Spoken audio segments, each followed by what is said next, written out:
how creepy was the intro? That was literally like my favorite thing about this entire process was filming that intro. Anyway, let's jump into today's video. So if you want to take this to a whole nother level, get some really creepy red contacts. I'm going to list where I got mine down below. It's not necessary for this look, but I think it really does, like I said, bring it to a whole nother level. Okay, and then we're going to get into some face primer, and I'm just using this Wet n Wild face primer. You can use whatever face primer you normally use. And then let's create some wounds here. So I'm taking this tissue and pretty much just trying to decide how I want these slits to look. And once I've mapped them out, I'm then going to cut out a whole bunch of them, at least 10 for each side, 10 layers. And then we're going to take this liquid latex and we're going to start applying it to our face. So put a thin layer of liquid latex down first, pop the tissue on top, and repeat until all the tissue is on one side of the face. Now, I did try to do a whole bunch at once. Don't do that. Just do a layer of liquid latex, and then a layer of tissue, and then a layer of liquid latex, and just keep repeating it until all the layers are built up on the side. Also, don't use like a really shitty looking sponge like I've used. Use like a stick, like a popsicle stick, or use the back of your makeup brush or something along those lines. You could probably even get away with taking like the cotton part off of a Q-tip and using that stick, but I just wanted to struggle, I guess, and use this sponge that absorbs the liquid latex instead of, well, you know what, honestly, I made it work, so I guess that's all that really matters, is that it eventually worked. But this will take a good 10 minutes to do each side, but it's totally worth it. So once this side is done, I'm then going to do the same thing to the other side, and then we have to let it dry before we can cut into it and add all the gory stuff. So next I'm going to move on to the eyebrows, and all I'm doing for the brows is just simply flattening them and gluing them down with this glue stick. This is going to make sure none of the hairs stick out when I apply makeup over top of it in a little bit. And this is the makeup concoction that you guys will see me use in just a minute, but first we're going to cut open this liquid paper mache concoction that I have here. And a really easy way to do this is find really small scissors. So I think these are actually like manicure scissors.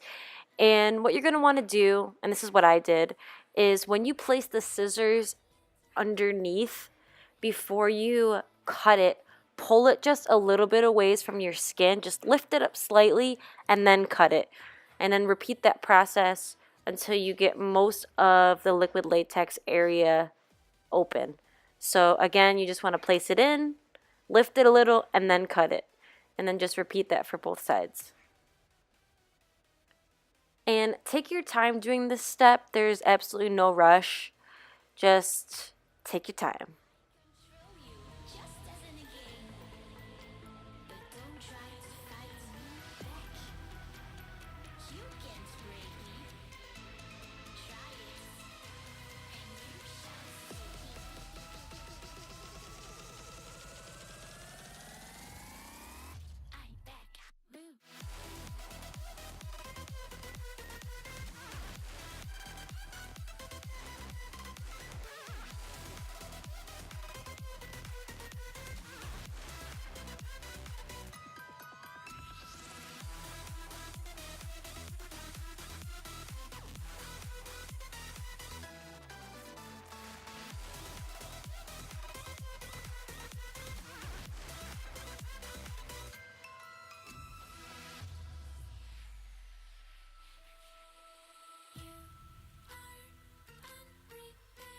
Okay, so then we're going to add some black. I first used this like grease makeup, I guess it's called. It's from like this Halloween kit, but I didn't really like it and I wanted it to be really black. So I'm taking this black from the Kat Von D palette and just really just messily blending it into this opened wound area. You just want it to look really, really dark, so find your blackest eyeshadow and just messily blend it in there. As long as the main area is black, it's okay if you get it on the outer portion. And this is what it should look like. Okay, now we're going to go into the foundation. So the reason that I want to do the opening first and the black first is because I want the foundation to go on top of all that like liquid latex paper mache nonsense. So I'm mixing the two on the back of my hand, my lightest foundation and then like this white cream paint to create a lighter version of foundation. I also mix in a little bit of concealer in there as well. And then I'm just blending this all over the skin, going down to the neck area and going over where we have that liquid latex concoction because you want it to blend into the skin as well as possible. Again, doesn't have to be perfect. None of this has to be perfect. She is not a perfect clown. She is a crazy psycho clown and does not need to be perfect at all.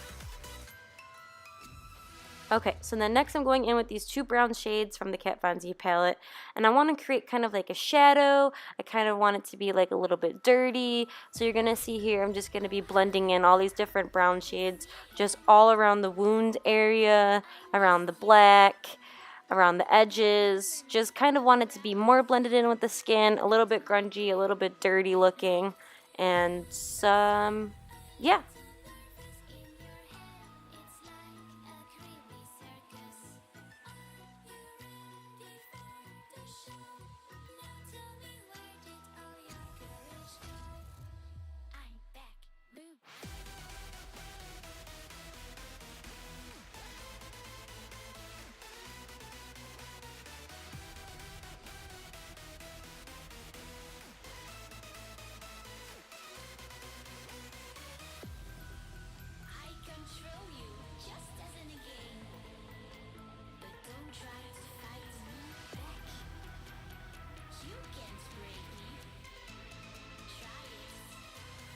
Okay, so now I want to set the foundation. I'm using this Mayron Color Set powder, and I'm just going to be using a fluffy kabuki brush and blending this just all over the face just to set in all that foundation and lock everything in. And this is also important because I'm going to be doing black eyeshadow for the lines on my face, and I want a really nice smooth surface to put these eyeshadows on top of. Again, this portion does not need to be perfect whatsoever, but I do want them to be as symmetrical as possible from the top to the bottom portion of the lid. So take your time with this if you want. Again, does not need to be perfect. I actually had an idea where I wanted to like put water on it to make it like look like it was like just nasty on my face, but I like the way that it came out in the end. So right here all I'm doing is just making sure it's even from top to bottom because I'm going to be creating the same lines underneath the eye area as well.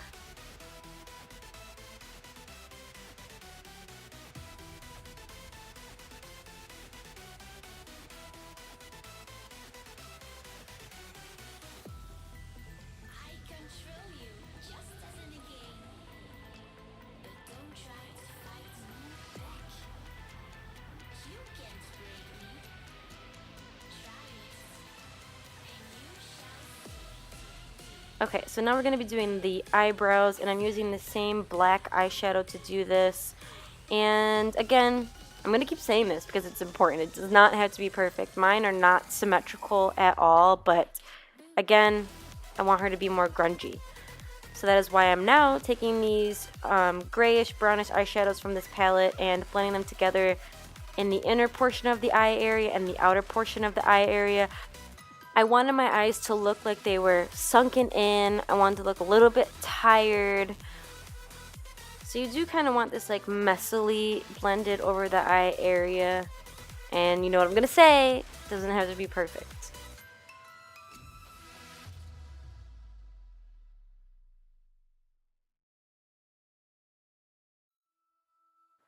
I then also want it to be a little bit darker, so I'm going to be taking the black shade and just darkening the whole entire eye area up.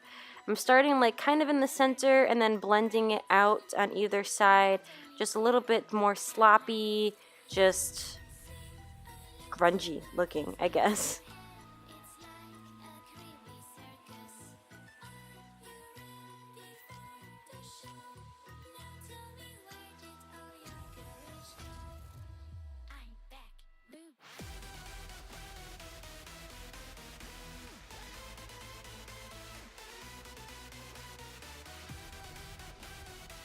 And then I realized that I kind of want these black lines to be just like a tad bit darker, so I'm using this felt tip eyeliner. I think it's by Milani.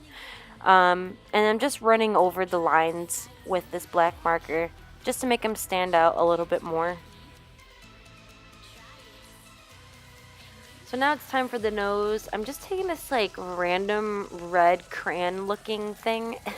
It came inside one of those like Halloween kits, and I figured, you know, why not? Let's just use it. So I'm just creating the shape of the nose and then coloring it in with this crayon. Originally I was going to use lipstick, but I had this, so I figured, why not? Let's just use it.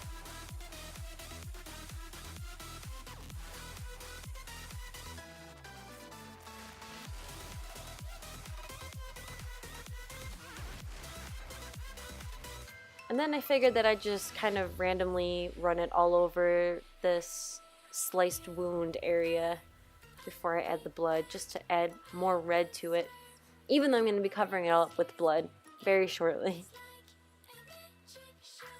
And then I kind of wanted to add this like rusticy red color to the eye area, you know, just to add some more grunge.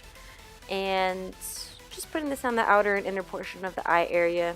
Again, very kind of like messily, not going to be too blended. And I really like the way that this looks with the red. I look more tired. Then we're going to add in some mascara. Ultimately, I was going to add lashes, but I just like the look with just mascara. And then putting on this like berry shade lipstick. I didn't want it to be the same as the nose color, so it's like slightly more on the berry side of red. And then I'm putting on this like really perfect wig for this. I found it at a Halloween store and it was discounted, so I thought it was perfect for this look. And then we're going in with that fake blood that I was telling you guys about. This is like probably my second favorite part of filming this. So I'm just applying it pretty randomly all over the area, getting most of it inside of the wound and then just kind of randomly spreading it around on the outside.